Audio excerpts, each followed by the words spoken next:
جس طرح ہم پہلے پیغمبر بھیجتے رہے ہیں اسی طرح اے نبی ہم نے تم کو اس امت میں جس سے پہلے بہت سی امتیں گزر چکی ہیں بھیجا ہے تاکہ تم ان کو وہ کتاب جو ہم نے تمہاری طرف بھیجی ہے پڑھ کر سنا دو،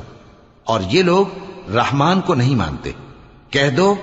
وہی تو میرا پروردگار ہے، اس کے سوا کوئی معبود نہیں، میں اسی پر بھروسہ رکھتا ہوں اور اسی کی طرف رجوع کرتا ہوں۔ اور اگر کوئی قرآن ایسا ہوتا کہ اس کی تاثیر سے پہاڑ چل پڑتے یا زمین پھٹ جاتی یا مردوں سے کلام کر سکتے تو کیا یہ لوگ ایمان لے آتے؟ بات یہ ہے کہ سب باتیں اللہ کے اختیار میں ہیں، تو کیا مومنوں کو اس سے اطمینان نہیں ہوا کہ اگر اللہ چاہتا تو سب لوگوں کو ہدایت کے رستے پر چلا دیتا؟ اور کافروں پر ہمیشہ ان کے اعمال کے بدلے آفت آتی رہے گی